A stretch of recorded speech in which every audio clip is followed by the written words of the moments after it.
오늘 본문은 이웃에 대한 정의를 다시 한번 우리에게 생각하게 하는 본문인 것입니다.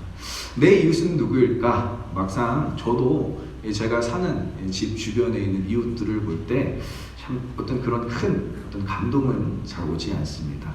저희 이웃집 바로 앞에 사시는 아저씨께서는 바이크족이십니다. 그래서 항상 아침에 일찍 일어나셔서 그 바이크를 관리를 하시는데 소리가 막 부릉부릉 커요. 그러면은 정말 그 아침에 좀 묵상하고 싶고 좀 방에서 좀 기도하고 싶은데 이 바이크를 시동을 건 상태에서 관리를 하셔야 되나 봐요. 그래서 시동을 한 30분 내내 이렇게 시동을 걸어 부릉부릉 하는 소리와 함께 아침에 너무 시끄러워서 참 그 아저씨를 보면서 내가 저 아저씨를 어떻게 사랑할 수 있을까 이렇게 고민하면서 이렇게 위에서 이렇게 무서운 눈초리로 쳐다보곤 합니다.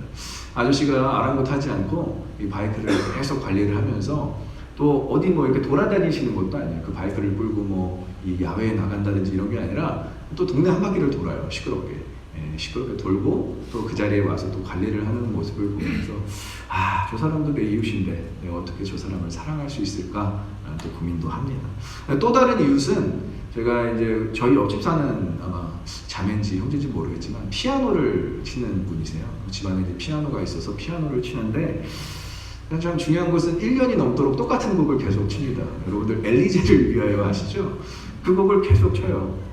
근데 좀 잘 못 치니까 뭐 처음에는 귀엽다라고 들렸는데 여러분 이 똑같은 곡을 5번 이상 듣다 보면은 정신적인 좀 피해가 옵니다. 그리고 그 엘리제를 위하여가 이 곡조가 굉장히 좀 우울하잖아요. 그래서 마음 상태도 굉장히 우울해져요. 그래서 제가 좀 이 자매를 위해서 형제인지 자매인지 모르겠지만 이 피아노를 치는 이웃을 위해서 좀 기도해주고 사랑하고 싶은데 도무지 그 마음이 또 들지 않는 제 스스로를 또 볼 수 있습니다. 근데 우리의 이웃에 대해서 이렇게 우리 스스로가 이렇게 범주를 정해놓고 제한해버린다면 오늘 본문에서 약간은 우리가 오해를 하게 됩니다. 그럼 우리의 이웃은 누구인가? 라는 그런 질문을 우리 스스로가 하게 된다는 거죠. 여기서 율법 교사는 이웃에 대한 질문 이전에 영생에 대한 질문을 하고 있습니다. 25절에서 어떻게 하면 영생을 얻으리까? 무엇을 해야 내가 영생을 얻겠습니까? 근데 중요한 건 25절을 잘 가만히 보시면 율법 교사라는 사람은 진리를 알기 위해서 열정을 가지고 이렇게 물어보는 것, 질문을 하는 것이 아니라 예수를 시험하기 위해서 질문하고 있다고 25절에서 정확하게 표현되어 있습니다. 예수를 시험하다, 이 시험하다라는 단어는 헬라어로 에크페이라조라는 단어인데 신약 성경에서는 이 악의적인 표현이 4회 이상 쓰여져 있습니다. 우리가 잘 아는 누가복음 4장 12절과 마태복음 4장 7절에 사단이 예수님을 광야에서 시험하는 그 장면 가운데서 이 에크페이라조라는 이 단어가 쓰였고요. 이 고린도전서 10장 9절에 이 사단의 시험을 당할 수 있는 그런 성도들이 시험을 당할 수 있다고 그 강조한 부분, 사도 바울의 그 본문에서 이 단어가 쓰여져 있습니다. 그래서 사단이 예수님을 시험할 때는 가장 교만하였을 때, 그가 가장 그 하나님의 아들이신 그분을 시험할 수 있을 거로 착각했을 때 이 시험을 도전했다는 것이죠. 그러니까 이 율법 교사는 예수님에게 질문을 던지는 그 의도가 자신이 가장 교만한 상태에서 예수님께 접근하고 있는 것입니다. 그리고 그 이유는 무엇이냐? 율법을 잘 지키지 않고 율법을 경히 여기는 것처럼 보이는 예수님을 시험하려고 의도적으로 다가갔음을 볼 수 있습니다. 그러나 예수님께서는 이 시험에 아랑곳하지 아니하시고 율법대로 이 사람이 얼마나 율법을 잘 알고 있는지에 대해서 먼저 물어보십니다. 그래서 어떻게 하면 율법에 대해서 영생을 얻을 수 있는가라고 답해 주냐라고 예수님께서 물어보시자 이 본문은 바로 예수님의 가르친 내 마음을 다하여 목숨을 다하여 힘을 다하여 뜻을 다하여 주 너의 하나님을 사랑하고 또한 내 이웃을 내 자신과 같이 사랑하라 라고 이렇게 율법사는 이야기하고 있습니다. 이 마가복음에서도 역시 마가복음 12장 30절과 31절에서도 동일한 표현이 나와 있습니다. 우리 한번 같이 읽어보겠습니다. 내 마음을 다하고 목숨을 다하고 뜻을 다하고 힘을 다하여 주 너의 하나님을 사랑하라 하신 것이요 둘째는 이것이니 내 이웃을 내 자신과 같이 사랑하라 하신 것이라 이보다 더 큰 계명이 없느니라. 아멘. 그러니까 우리가 율법, 하나님의 말씀을 지킨다는 것은 이 예수님께서 마가복음에서 하신 말씀을 적용하는 것이 우리가 하나님의 말씀을 지키는 것이라는 것입니다. 그래서 이 율법 교사는 자신이 율법을 다 지키고 있다고 생각하고 그것을 가정하에 예수님을 시험하고자 이렇게 질문하는 것을 볼 수 있습니다. 그러자 이제 예수님께서 내 대답이 옳다. 이를 행하라. 그러면 네가 살겠다라고 말씀하시니까 이제 29절에서 이 율법 교사가 그럼 내 이웃이 누구입니까? 내가 이렇게 다가가야 되는, 내가 사랑해야 되는 이웃이 누구입니까? 라고 질문을 하게 됩니다. 이 질문을 받고 예수님께서 이제 비유를 통해서 이 율법 교사를 가르치십니다. 제가 지난번에도 이야기했지만 예수님께서 비유를 통해서 우리에게 설명하시는 이유는 그것을 좀 더 우리에게 구체화시키기 위해서, 좀 더 우리에게 이해할 수 있도록 비유를 통해서 설명하시는 것을 볼 수 있습니다. 그래서 예수님의 비유는 이 강도 만난 사람을 묘사하고 있어요. 그리고 강도 만난 사람이 누워있는데, 피를 흘리며 누워있는데 제사장이 그냥 지나가고요, 레인도 그냥 지나가고요. 그런데 이방인이라고 이야기했던 이 사마리아인이 이 강도 만난 사람을 도와주고 그 사람의 이웃이 되었다라는 이 간단한 비유로 이 율법 교사에게 답변을 해주고 있습니다. 이 내 이웃이 누구입니까? 라고 이 질문에서 이 이웃이라는 단어는 플레시온이라는 단어인데 유대적 어법을 따를 경우에는 동질성 가진 집단을 의미합니다. 그러니까 유대인들은 이 단어를 동족 그리고 같은 종교권에 있는 사람들 그리고 자신의 유대인 집단을 가리키는 것으로 이해했다라는 것입니다. 그러니까 이들 역시도 이웃의 범주를 제한시켜놨어요. 내 이웃은 제한되어 있는, 내가 같은 종교를 갖고 있는 사람들 혹은 같은 집단에 있는 사람들로 제한한 것이죠. 그렇기 때문에 예수님의 이 비유는 극단적이었고 굉장히 도전적이었고 이 율법 교사에게는 충격적인 비유로 다가올 수 있었습니다. 첫 번째로는 이 사람에게 이 비유는 종교적으로 충격적이었습니다. 그것은 우리가 이 율법 교사가 누군지에 대해서 우리가 알면은 이것을 파악할 수 있습니다. 첫 번째로는 이 율법 교사는 율법을 가르치는 사람이에요. 말 그대로 율법 교사입니다. 그래서 율법에 대해서 익히 알고 있을 뿐만이 아니라 이 율법을 다른 사람들에게 자세하게 가르칠 수 있는 능력이 있었던 사람. 두 번째는 율법을 공부하며 제사장과 레위인의 직책에 대해서 연구하는 사람이에요.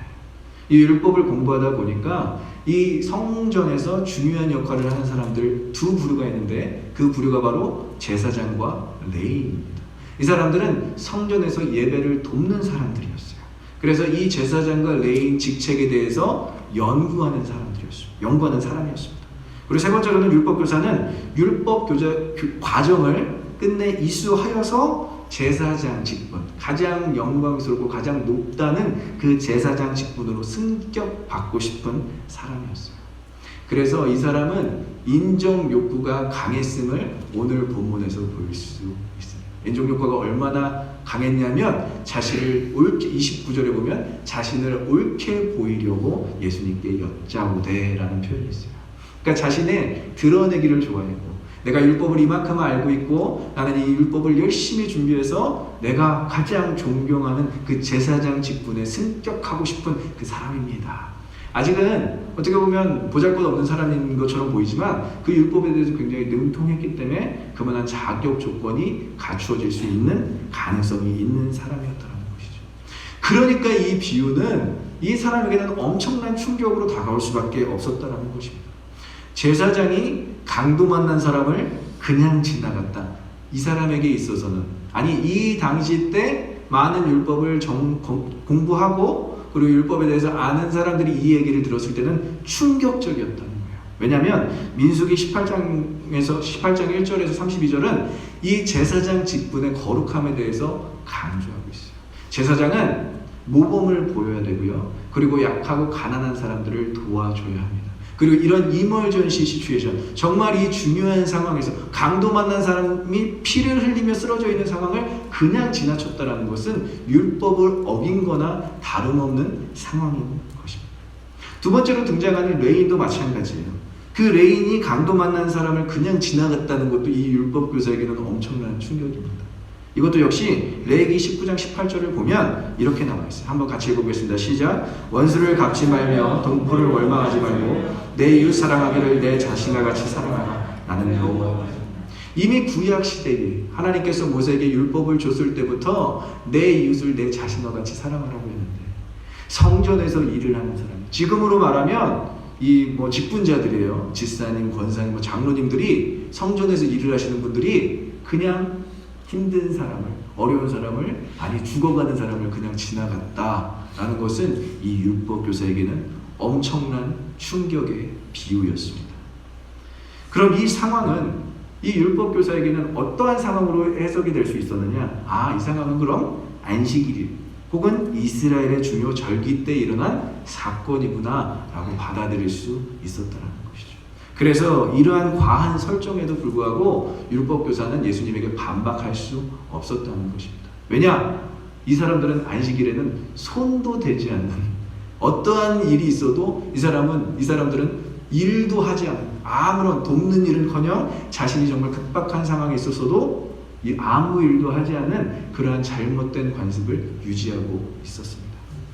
예전에 우리 현진자매한테 제가 들었던 이야기인데요. 이스라엘에 엘리베이터를 타려고 자기가 이제 엘리베이터에 유대인과 같이 서 있었대요. 근데 이 사람이 이 엘리베이터 버튼을 누르지 않고 그냥 가만히 기다리고 있었던 거예요. 현진자매가 답답해서 나중에 왔는데 답답해서 자신이 대신 눌러줬대요. 그러자 그 유대인이 고맙다고 이렇게 눈을 마주쳤대요. 현진자매가 물어봤대요. 왜 그렇게 서 있었습니까? 자신들은 이 안식일 날은 절대 이 버튼 누르는 것도 일이라고 생각해서 이 버튼을 누가 누를 때까지 기다린다라는 거예요. 너무 그 얘기를 듣고 좀 황당했어요. 그럼 어떠한 일이 일어나더라도 그들은 당황하지 않고 그냥 그 자리에서 안식일을 지킨다. 근데 어떻게 보면 너무 사회 부적응자처럼 보여질 수 있는 부분도 될 수 있습니다. 남들에게 또 피해를 주는 그런 부분처럼 또 느껴질 수 있습니다. 오늘 예수님께서 이 비유를 하신 부분도 마찬가지예요. 이 율법 교사 그리고 제사장, 레인들은 정말 자신들이 율법을 잘 지키고 있다고 생각해야겠지만 많은 사람들에게 피해를 주고 있는 잘못된 관습이 있었고 종교적인 가치관이 있었다는 것을 정확하게 지적해주고 계신 것입니다. 너희들은 안식일에 사람들을 도와주지 않지 않냐? 너희들은 안식일에 아프고 병든 자들을 돌아보지 않지 않냐? 라고 예수님께서 정확하게 지적하는 거기 때문에 이 비유에 대해서 과한 설정이라고 반박할 수 없다는 것이에요. 오늘날 기독교가 이렇게 반박할 수 없는 상황에 이르는 것은 무엇입니까? 힘들고 어려울 때 우리가 아무 일도 하지 않고 사회에 전혀 도움도 되지 않을 뿐만 아니라 사회에 피해를 주고 있는 종교 집단으로 해석되어지고 갖고 있기 때문에 우리가 어떠한 박해 가운데서 그리고 어떠한 불평과 불만 가운데서 반박할 수 없는 그러한 종교 집단이 되어버리고 있다는 것에 대해서 참 안타깝습니다. 여러분들 좋은 소식들을 많이 접했으면 좋겠어요. 이 어려운 시기에 교회들이 정말 열심히 많은 사람들을 섬기고 돕고 있습니다. 제가 어느 개척교회 목사님이 이렇게 글을 올리신 부분을 봤어요. 이 코로나 바이러스 사건으로 인해서 교회가 더 힘들어졌는데 자신은 오히려 더 감사하다는 거예요. 왜냐? 그분은 가정교회를 섬기시는 분인데 대형교회는 예배가 다 취소됐지만 가정교회로 계속 예배를 드리고 있다 보니까 이 교인들은 자신이 확진자가 아니라는 것을 아는 이 성도들만 모여서 더 열심히 기도하고 더 하루 종일 예배를 드리고 있다고 너무 감사하다고 이야기하고 있어요. 그분이 이 시기 때 우리는 예배드려서 감사합니다. 이 정도 차원이 아니라 이 어려운 시기에 자신들만이라도 함께 모여서 기도한다는 것 자체가 감사하다고 고백하고 있어요. 이분은 목회자 사례도 제대로 받지 못하는 분이고요. 교회도 없어서 가정에서 예배를 드리시는 분이지만 오히려 이 시기에 함께 기도할 수 있는 성도들로 인해서 감사하다고 고백하고 있는 모습을 볼 수 있습니다. 여러분, 이 교회가 정말 교회 되기 위해서는 많은 어렵고 힘든 이 상황 가운데 우리의 방법대로 세상을 섬겨야 할 줄 믿습니다. 비판하고 동일하게 우리가 무언가를 정치적인 상황을 이용하고 역이용하는 것이 아니라 우리가 기도해야 하고 품어야 될 대상은 세상인 것이에요. 우리가 이곳에서 함께 이렇게 예배를 드릴 수 있는 축복이 주어진 것은 여러분들로 하여금 세상을 품게 하시기 위함인 줄 믿습니다. 오늘 예배에 승리하셔서 세상으로 돌아가셔서 많은 사람들을 품어내시길 간절히 소망하고 축복합니다. 두 번째는 이 율법교사에 있어서 이 비유에서 등장하는 사마리아인의 등장도 충격적이었어요. 왜 하필이면 사마리아인일까? 유대인들이 가장 멸시하고 경멸하는 사마리아인이 갑자기 이 비유에서 등장합니다. 그리고 이 비유에 보면 예루살렘에서 여리고에 가는 길이라고 정확하게 그 지역을 명시해주고 있어요. 이 지역은, 이 경로는 유대인들에게 굉장히 익숙한 경로였어요. 많은 사람들이 그곳을 여행 경로로 잡고 있습니다. 예루살렘에 성전이 있었기 때문에 많은 사람들이 그 경로를 통해서 여행을 했다는 것이죠. 근데 이 지역은 불행히도 강도가 많이 출몰하는 지역입니다. 협착한 계곡이었고요. 그곳에는 인적이 드문 곳이 뜨문뜨문 있었기 때문에 강도를 만나게 되면 오늘과 같이 그 강도 만난 사람처럼 심각한 피해를 받을 수 있는 그러한 지역이었어요. 사마리아인은 이 경로에서 자신 있게 배회할 수 없는 사람들이었어요.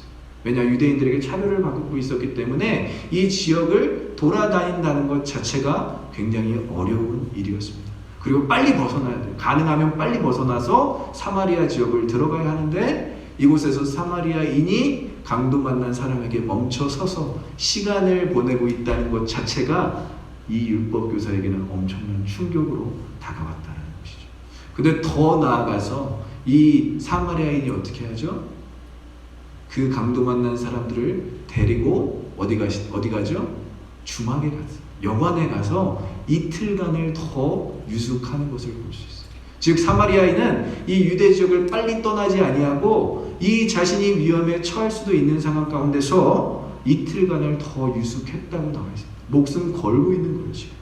그러니까 이 이방인 신분의 사마리아인이 이 땅에, 이 유대 땅에 와서 이 강도 만나는 사람을 도와준다는 이 컨셉 자체가 말이 안 되는 컨셉이에요.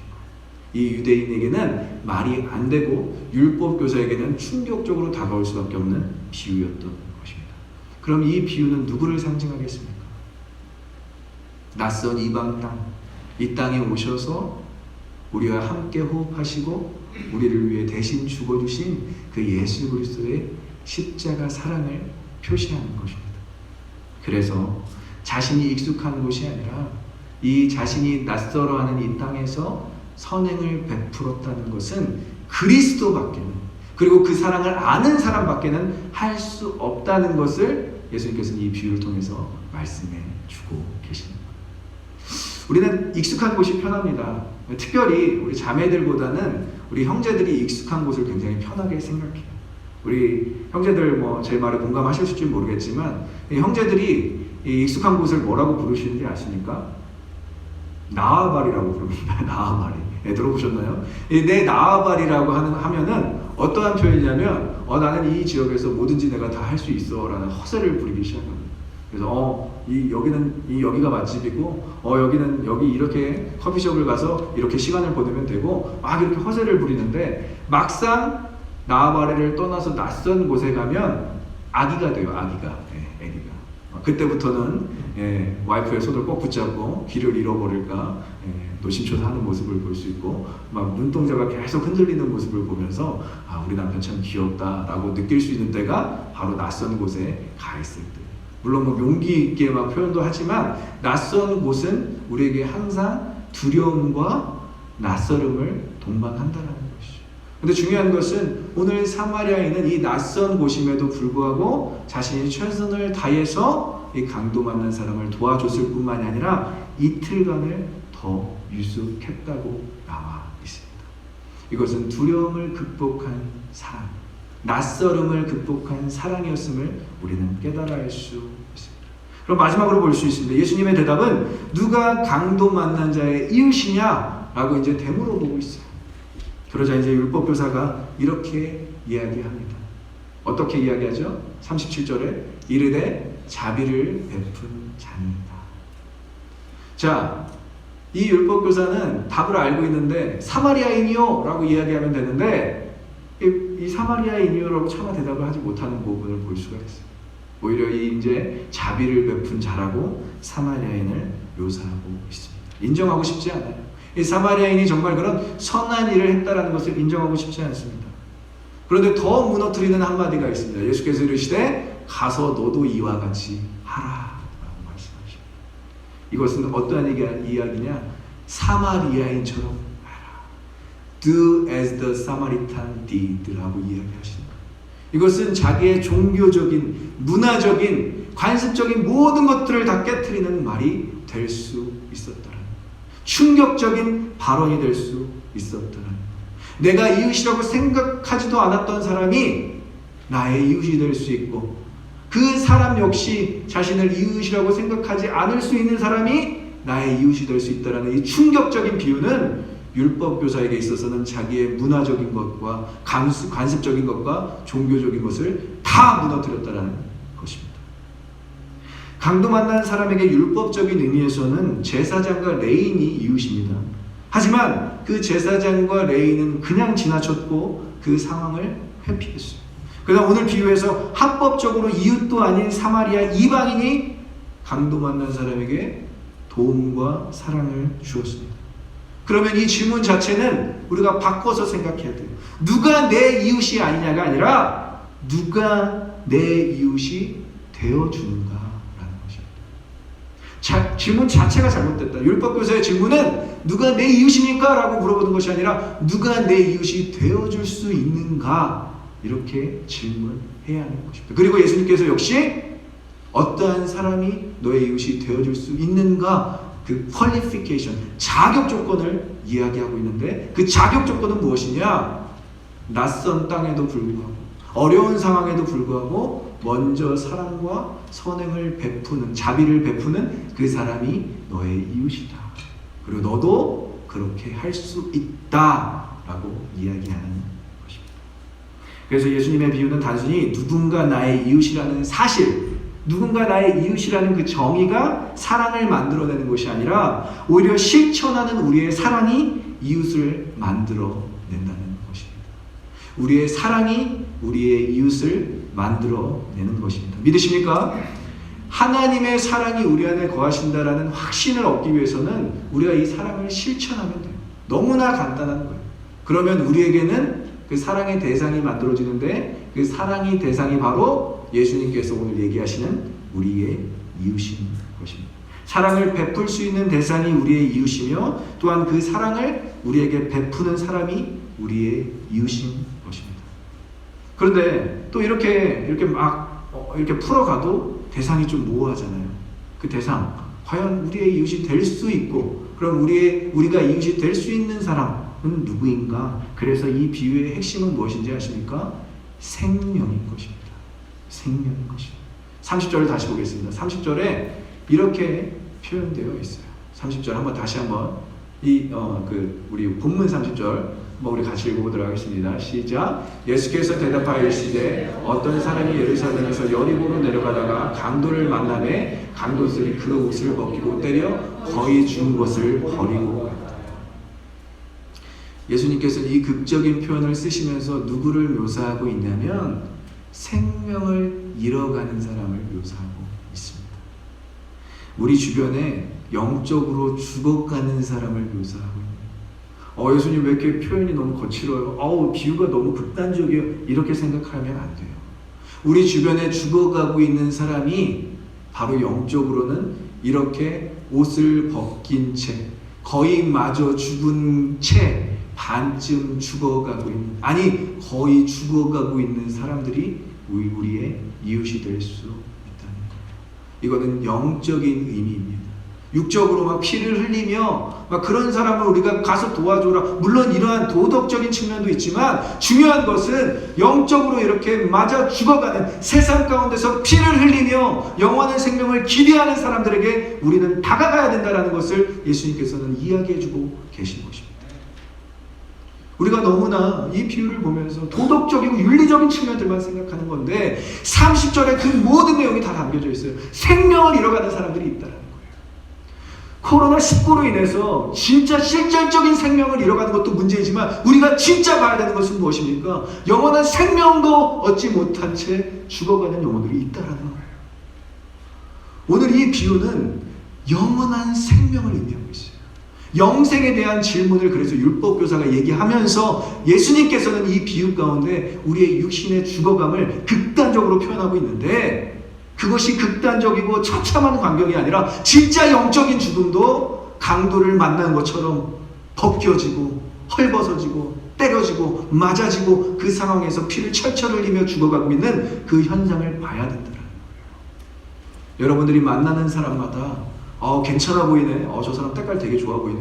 외관 되게 괜찮아 보이네. 그렇게 보시면 안 돼요. 그들의 영혼을 봐야 합니다. 피 흘리고 상했고 죽어가는 그 영혼을 바라보지 못한다면 우리는 절대 이 일을 행할 수 없음을 예수님께서는 이야기하고 계신 것입니다.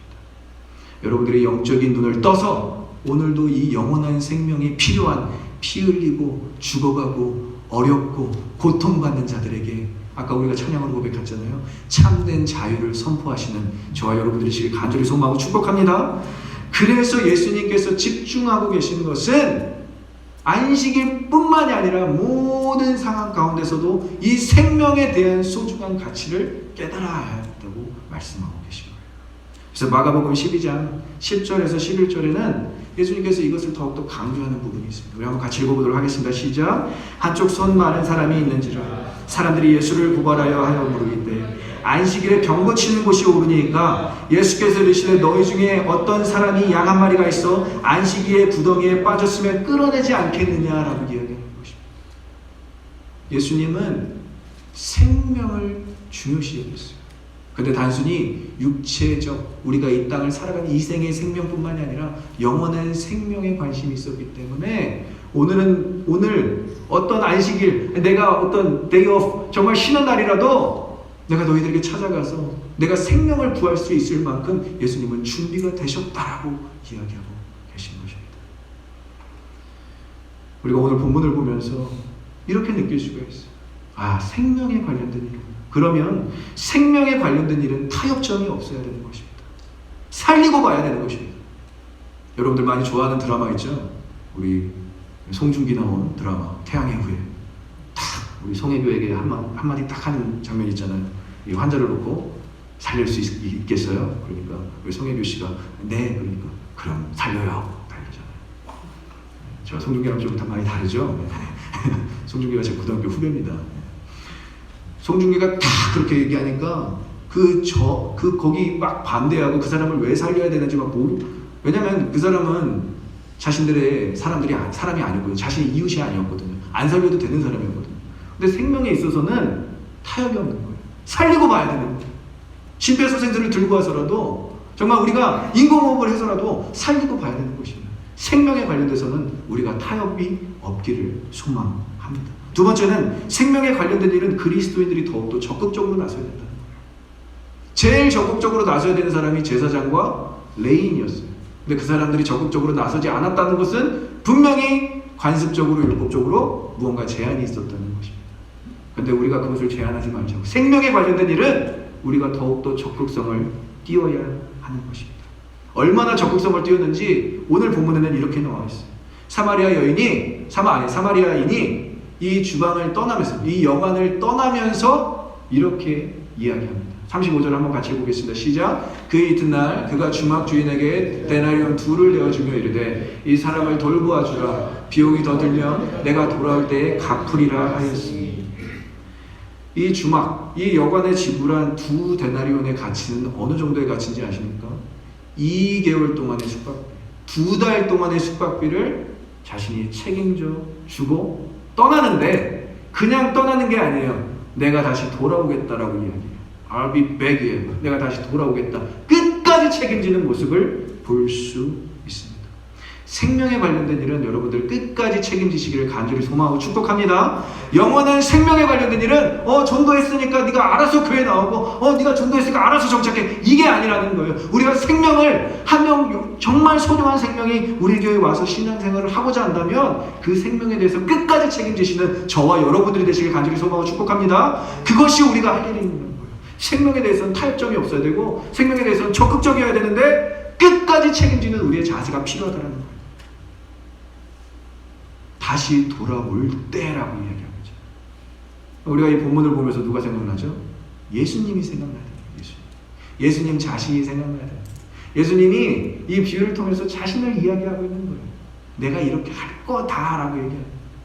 강도 만나는 것처럼 두드려 맞아서 피 흘리고 버려진 채로 그 길가에서 그렇게 누워있는 너희들을 포기하지 아니하고 내가 너희들에게 다가가서 싸매어주고 기름을 붓고 포도주를 발라서 주막으로 데려갔을 뿐만이 아니라 값을 지불하잖아요. 페이오프. 십자가 도상에서 테텔레스타이 다 이뤘잖아요. 그것을 다 지불하고 우리를 사셨고 그 다음에 이제 너희들 살았으니까 알아서 살아봐, 이게 아니라 영원한 생명을 주시기 위해서 그분은 다시 오실 것입니다. 믿으십니까? 이 사마리아인 비유는 예수님 당신을 드러내시는 거예요. 내가 이렇게 할 거야. 내가 이렇게 할 거니까 너희들도 이렇게 할 수 있어 라고 이야기하는 것이에요. Do as the Samaritan did가 아니라 Do as Jesus did. 우리는 거기까지 가야 되는 성도인 줄 믿습니다. 오늘날 세상이 기대하는 교회는 바로 이런 모습이에요. 생명에 대해서 타협점이 없어야 되고 생명에 대해서 적극성을 띄어야 되고요. 생명에 대해서 끝까지 책임지는 성도들이 된다면 오늘날 이 땅의 모든 어려움과 고난과 힘듦은 교회로부터 사라지게 될 줄 믿습니다.